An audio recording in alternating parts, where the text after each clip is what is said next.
Maria Valo. Dan saya Fiolita Mariana Dewanantinus. Saya Maria Severian Mule. Kami dari Universitas Katolik Widya Mandira Kupang, program studi pendidikan musik. Dan kakak, saya Bruder Dio Nule. ya, terima kasih atas kakak Dio Nule yang sudah memberikan waktu dan kesempatan kepada kami untuk diwawancarai mengenai estetika musik. Baik, kita langsung mulai dari pertanyaan yang pertama, yaitu bagaimana Bruder pertama kali terlibat dengan musik dan dengan cara apa Bruder aktif secara profesional di bidang musik? Baik, sebelumnya saya berterima kasih atas waktu yang diberikan kepada saya. Coba pertanyaannya. Bagaimana pertama kali Bruder terlibat dengan musik? Oke. Baik, saya berpikir pengalaman saya pertama dalam keterlibatan terhadap musik. Pertama-tama itu memang awalnya itu saya sama sekali tidak tahu tentang musik. Teori tentang musik, apa musik, apalagi hal praktis itu memang sama sekali saya tidak terlibat atau tidak aktif. Apalagi mau tahu tentang bagaimana cara bermain musik, sama sekali tidak. Dulunya itu kita kan tinggalnya di kampung, sehingga untuk melihat hal-hal tentang musik itu memang sama sekali jarang sekali, apalagi tentang keyboard, gitar sering, tapi untuk sentuh atau bermain itu memang sama sekali tidak. Dulu apalagi kita tidak memiliki barang itu. Jadi kalau misalkan untuk terlibat dalam musik begitu, saya berpikir awalnya itu memang tidak sama sekali. Tapi perlahan-lahan pengalaman musik itu berawal sejak saya berada dalam biara begitu. Jadi pengalaman itu berawal dari situ. Sebelum itu memang nol, sama sekali kita tidak punya pengalaman tentang hal itu. Nah, ketika berada dalam kehidupan membiara, di situ saya melihat macam setiap hari atau setiap kali saya melihat selalu ada teman-teman atau senior mereka itu selalu bermain musik apa. Jadi kita melihat itu sangat menarik. Nah, saya mulai merasa tertarik begitu. Nah, mulai dari situ saya mulai punya inisiatif untuk belajar. Itu berawal dari olah vokal. Kita ada seorang pembimbing. Jadi saya merasa tertarik karena wah ini macam semacam menarik buat saya. Jadi mulai dari olah vokal. Setelah itu kita dilihat bahwa vokalnya bagus. Nah, kita mulai belajar not untuk turun ke stasi. Karena memang kalau misalkan kita dalam kehidupan membiara, ketika kita terjun ke umat, itu otomatis pasti diminta. Mau tahu atau tidak, itu umat pasti meminta itu. Jadi kita diajar tentang hal bagaimana cara mengolah vokal, cara belajar not begitu. Tapi notnya not angka begitu. Kita lebih fokus pada not angka karena menyangkut pada chord atau pada suara begitu. Jadi pada waktu itu saya merasa tertarik dan ingin terus. Dan setiap hari itu saya selalu olah vokal, buat not, buat rancang sendiri begitu. Nah, setelah itu saya melihat ada yang bermain gitar gitu. Wah, ini bagus gitu. Jadi kita mulai pukul-pukul, garuk-garuk gitu. Jadi petik-petik. Walaupun tidak sesempurna seperti yang orang lain yang main begitu, tapi paling tidak kita tahu dasarnya itu bagaimana. Jadi waktu itu memang saya merasa tertarik dan mulai pada gitar. Setelah itu tahu kunci dasar begitu. Setelah itu saya melihat waktu misa ada sudah mulai mengiringi saat misa, mengiringi pada suara chord begitu. Nah, kita merasa tertarik juga, wah ini bagus. Nah, jadi waktu itu kita dimotivasi kalau misalkan kita tahu ini dan kita ini, paling tidak nanti kita dibiaya apa sih. Jadi kita merasa ternyata kita tidak hanya menghibur diri juga, tapi ini semacam hasil salah satu usaha juga masa depan begitu. Sudah mulai belajar keyboard, belajar kunci-kunci dasar piano begitu. Nah, setelah itu saya melihat sudah mulai mengiringi begitu. Jadi kita diminta di setiap lingkungan atau di setiap stasi, kadang diminta di paroki lain. Jadi kita waktu itu awalnya memang seperti apa ya, kita takut tapi lama-kelamaan kita semakin mahir begitu. Jadi itu pengalaman musik waktu di kehidupan biara. Nah, setelah itu mulai maju, saya melihat wah Karena saya orangnya merasa seperti tidak puas untuk hanya tahu satu. Karena kita merasa saya harus makin punya persaingan begitu. Ada persaingan, jadi bukan persaingan untuk menjatuhkan, tapi saya punya pribadi, seorang pribadi yang tidak mau kalah. Begitu. Jadi bukan gengsi atau bukan egois, tapi memang seorang pribadi yang tidak mau kalah. Artinya saya melihat dia, artinya saya tidak boleh melewati dia, tapi minimal saya harus seperti dia. Begitu. Artinya dia pegang biola, saya juga harus pegang biola. Dia tahu nyanyi, saya harus tahu nyanyi. Itu prinsip. Nah, jadi setelah itu mulai maju ke biola. Jadi biola itu memang waktu itu kita hanya banyak orang selalu kepo, merasa ingin tahu tentang biola itu seperti apa. Dan sampai sekarang ada yang masih merasa heran tentang alat yang namanya biola seperti apa. Ini menurut pengalaman saya yang saya rasakan, yang saya alami gitu. Saya mulai maju ke biola, pokoknya setelah itu dan tahu. Nah, setelah melatih tahu dan bisa dipercaya, diminta untuk bisa mengirim chord begitu, kolaborasi begitu. Jadi itu pengalaman saya tentang musik begitu. Baik, terima kasih kakak. Kira-kira dengan cara apa kakak aktif dalam bidang yang sudah kakak jalankan seperti gitar atau biola yang sudah tekun kakak pelajari? Jadi seperti yang awal itu memang saya tidak ada yang diajar, saya tidak diajar. Kalau menyangkut not atau kita dibidik, tetapi menyangkut alat musik itu dibidik, saya membidik secara privat. Jadi biasa orang bilang ini alam begitu. Jadi tidak ada yang ngajar, saya selalu mencari tahu sendiri begitu, mencari pencarian sendiri. Jadi itu karena memang saya orangnya ada yang bilang lihat di YouTube, tapi saya orangnya tidak suka tiru-tiru begitu. Artinya saya punya usaha sendiri supaya saya merasakan sulitnya di mana, mudahnya di mana. Baik, dan pertanyaan yang kedua, harapan apa yang kakak miliki terhadap pengalaman dengan musik? Baik, saya punya harapan salah satu itu yang paling penting adalah semoga musik menjadi kebahagiaan buat saya.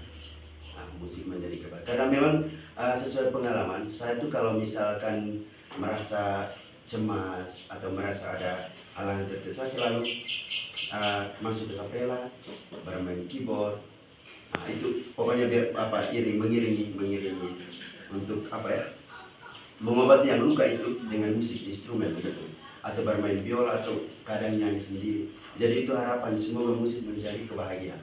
Dan yang kedua itu semoga musik bisa membantu saya untuk menghubungkan kehidupan saya, menghubungkan kebahagiaan saya itu dengan orang lain. Karena memang musik itu salah satu kunci kebahagiaan begitu. Jadi bisa mempersatukan, menghubungkan macam bagaimana ya? Semacam kehidupan kita itu memang awalnya kesendirian. Dengan adanya musik bisa menarik orang. Ya, jadi itu kuncinya itu musik itu bisa dengan mudah menarik orang untuk selalu membangun kolaborasi itu dalam kehidupan sosial, itu yang paling penting itu.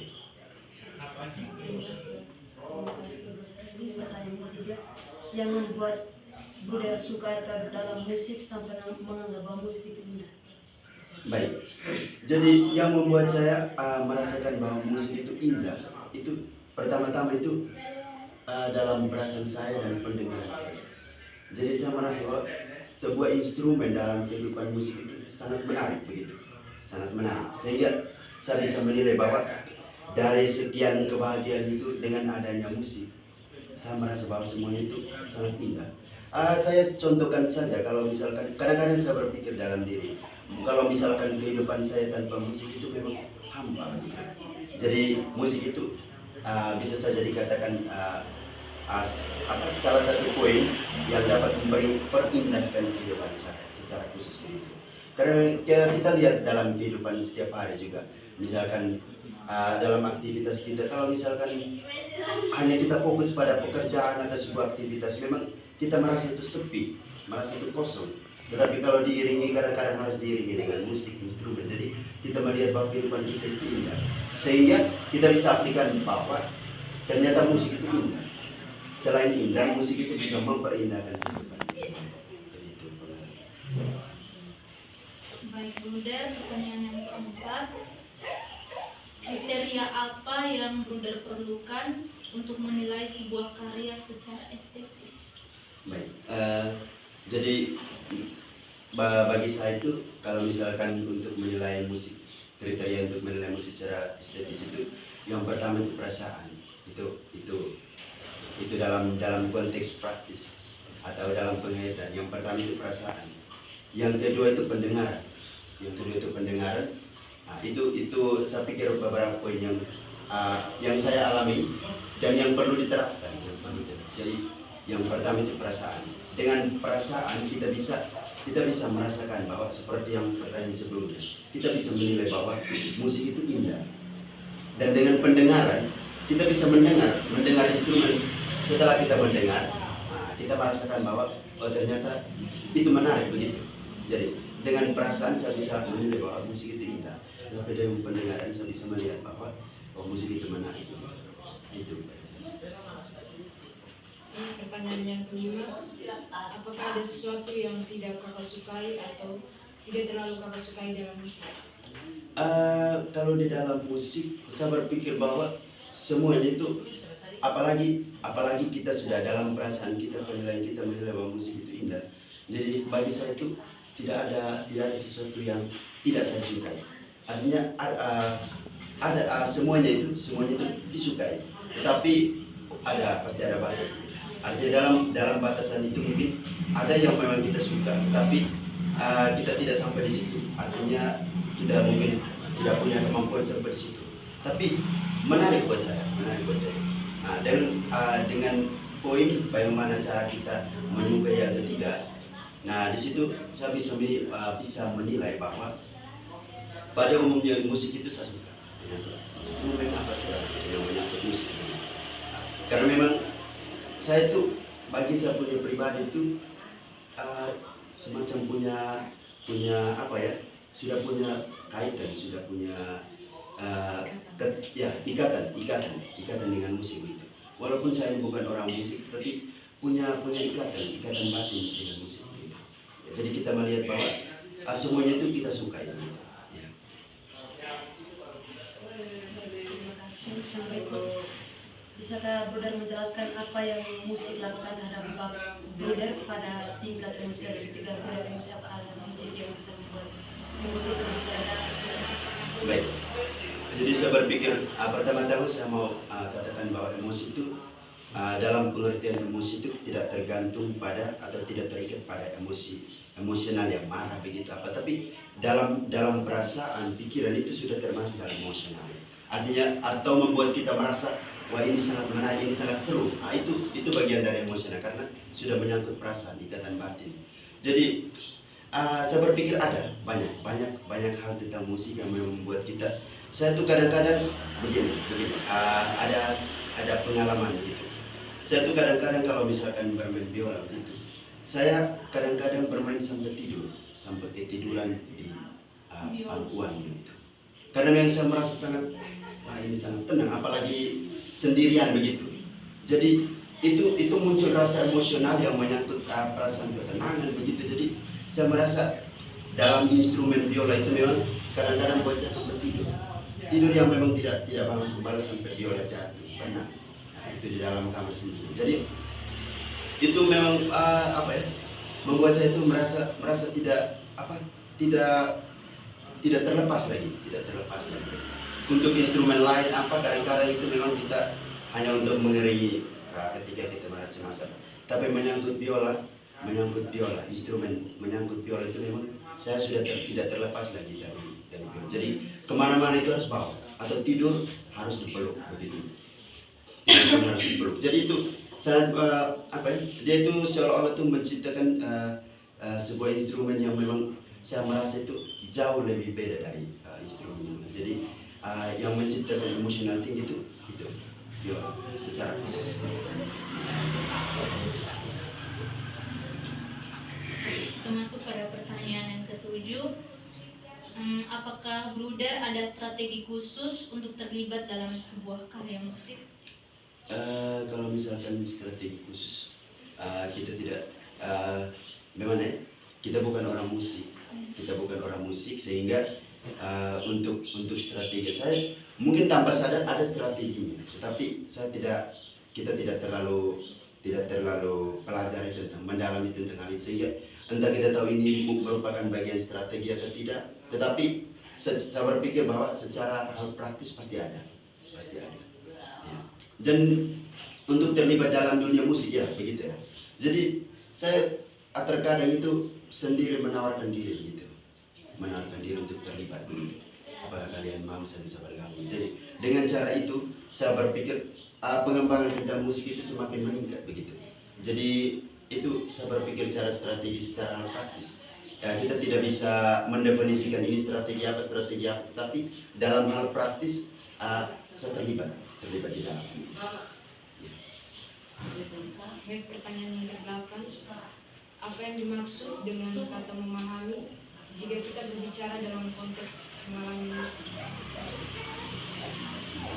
Begitu. Bagaimana coba bisa ulang pertanyaan? Apa yang dimaksud dengan kata memahami jika kita berbicara dalam konteks mengalami musik? Baik, kalau menyangkut itu berarti arti kata memahami, arti kata paham dalam dunia musik begitu ya. Jadi kalau menurut refleksi atau pengalaman saya, berarti itu saya berpikir itu merupakan sebuah ekspresi praktis yang perlu kita kembangkan. Jadi kata paham itu berarti artinya dalam penghayatan dalam diri begitu. Artinya kalau kita paham berarti bagaimana kita mendalami tentang musik itu seperti apa. Jadi bagaimana cara kita untuk mendefinisikan arti dari musik, atau bagaimana kita mendalami selain saya berpikir bagaimana memahami itu bisa sama saja hal dengan bagaimana menghayati musik ya, itu merupakan jawaban refleksi dari saya. Yang berikut, apakah Bruder memiliki asosiasi atau minat tertentu saat mendengarkan musik? Saya berpikir ketika mendengarkan musik itu saya itu punya semacam seolah-olah, apalagi melihat musik yang mendengarkan musik yang menarik, saya tuh pengen semacam maunya itu seandainya kalau saya yang berada di posisi itu. Jadi seolah-olah itu semacam memang punya banyak cara saat mendengarkan musik. Macam kita punya inisiatif untuk berada di tempat itu, berada pada posisi itu. Ya, jadi itu apa ya? Maksudnya kalau misalkan kita sebagai orang musik, walaupun kita bukan secara sempurna bukan seorang profesional dalam musisi ya, tapi dalam kehidupan setiap hari, kehidupan praktis setiap hari itu artinya kita adalah orang-orang yang hobi tentang musik, dan orang-orang yang selalu ketika merasa hobi selalu berada dalam kehidupan musik. Jadi pasti punya cara untuk berada pada itu. Jadi semacam punya inisiatif untuk berada pada itu. Jadi itu pasti bertumbuhnya seperti jawaban awal itu, pasti tumbuh perasaan emosional itu pasti ada. Jadi macam ada dorongan dari dalam, maunya berada pada titik itu, ada dorongan dari dalam. Jadi setelah ada dorongan, kita punya inisiatif untuk berada pada titik itu. Terima kasih. Tadi di pertanyaan pertama, Bruder sudah menceritakan bahwa musik itu menginspirasi bagi Bruder. Bisa Bruder menceritakan secara lebih, saya menceritakan lebih detail lagi, apakah musik itu menginspirasi bagi hidup Bruder?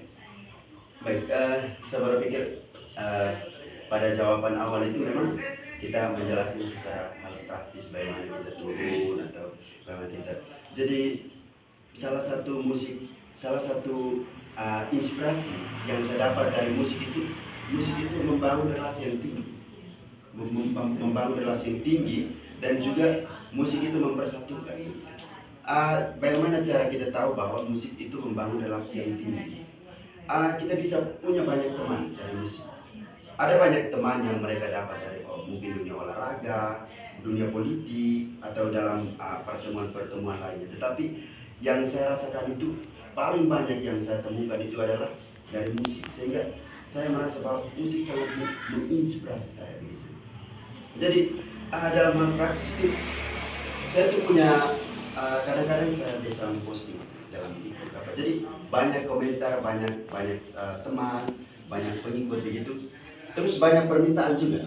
Nah dari situ saya tahu ternyata musik. Jadi kadang-kadang mereka tanya, kamu kenal teman ini dari mana? Dari musik. Jadi secara tidak sadar saya tuh punya banyak teman di Unika. Saya lebih suka bergaul dengan anak-anak musik segmentasi. Jadi itu sangat menginspirasi saya. Jadi kita tidak hanya tahu tentang musik, tetapi kita bisa mengenal siapa saja, entah siapa dia, entah dia dari mana. Nah, kita beda-beda asal, beda suku, tapi dengan adanya musik sangat mempersatukan. Jadi kita membangun relasi, membangun pergaulan yang sangat akrab, entah dia itu perempuan, laki-laki, mau tua, muda, tetapi dengan adanya musik itu sangat mempersatukan.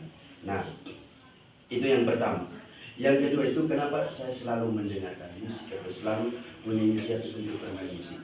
Mau kemana saja saya pasti menyanyi apa, karena memang salah satu yang menginspirasi saya itu adalah membuat lagu.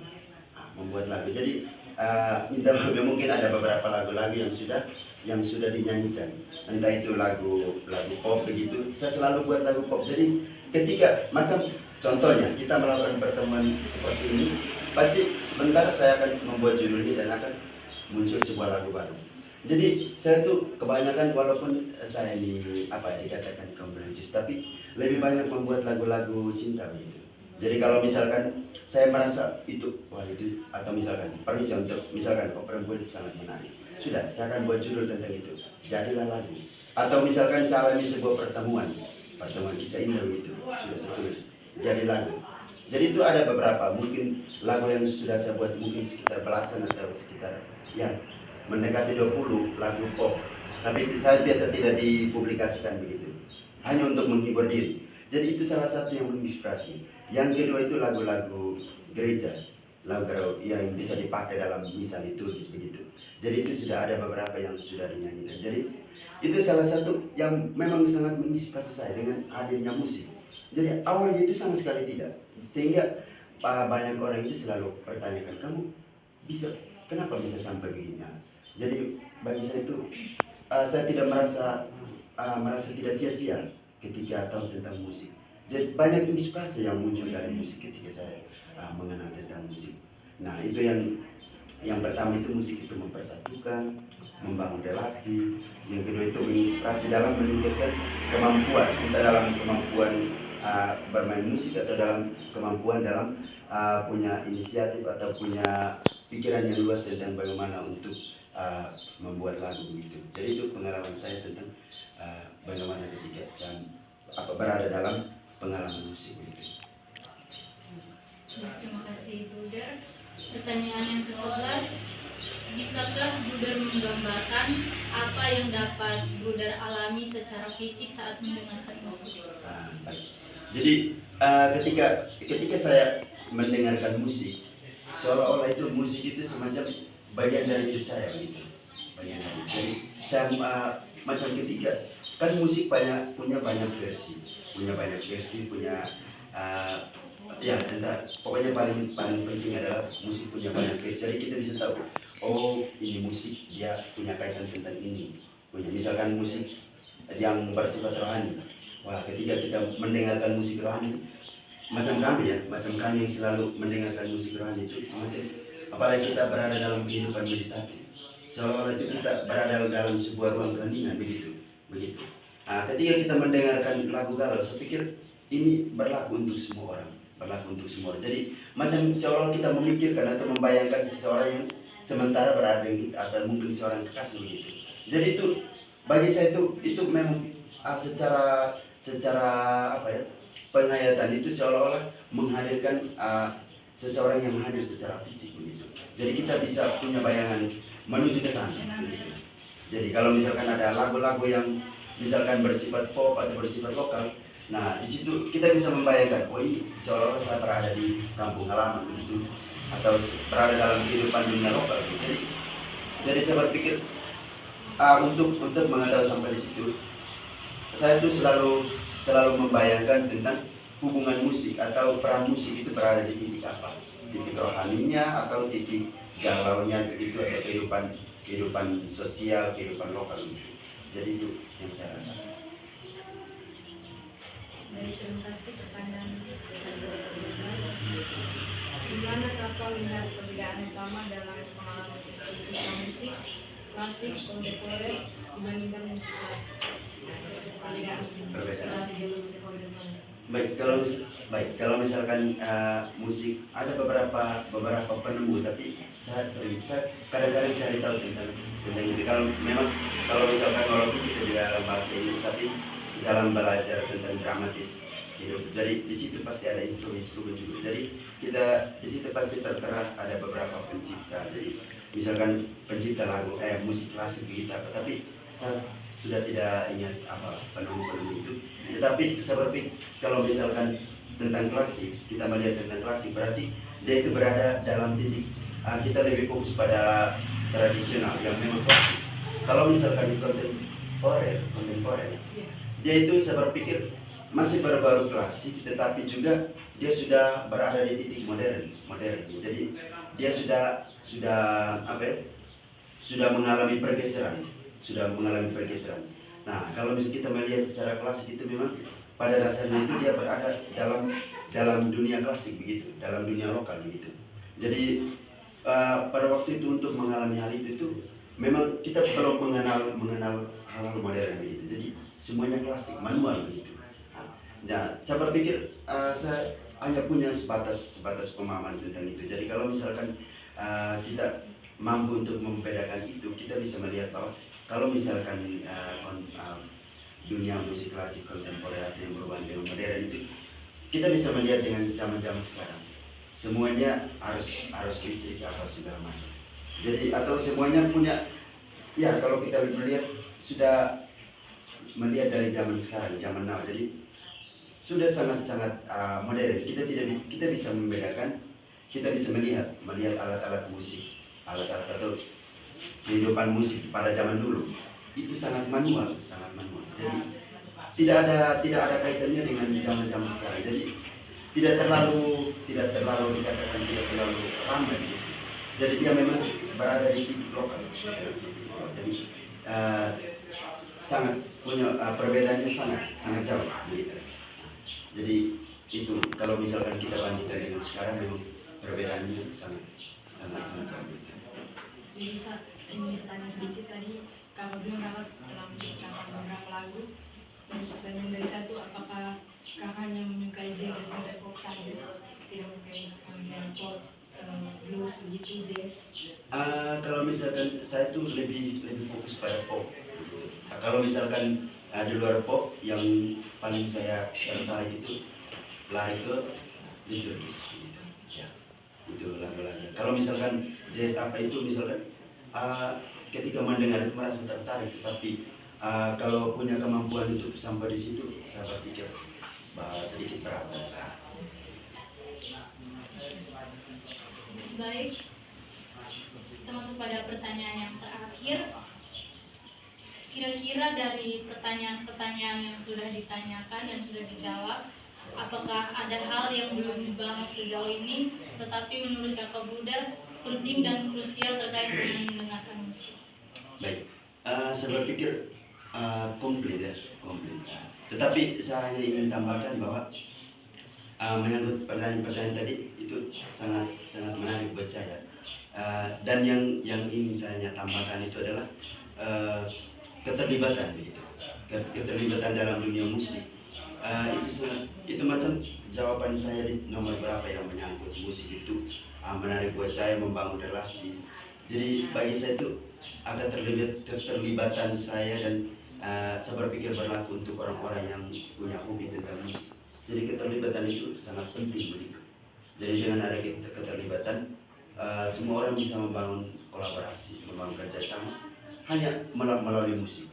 Jadi banyak orang bisa membangun kolaborasi dengan cara lain, tetapi musik itu punya peran penting dalam keterlibatan seseorang untuk berada dalam itu.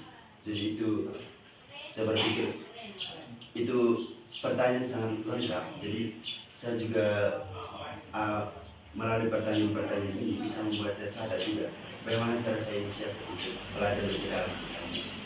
Ternyata musik itu penting dalam kita punya kehidupan. Jadi kita tidak hanya, itu bukan hanya sebatas sebuah hiburan, tetapi musik itu bisa saja bagian dari kehidupan, sebagian persen dari kehidupan. Tidak, makanya kita punya kehidupan, ya kita harus makan untuk hidup.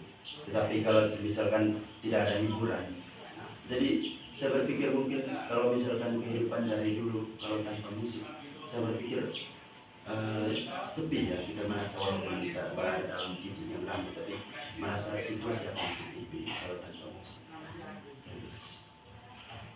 Baik, terima kasih untuk Kakak Bruder yang sudah menjawab pertanyaan yang diberikan.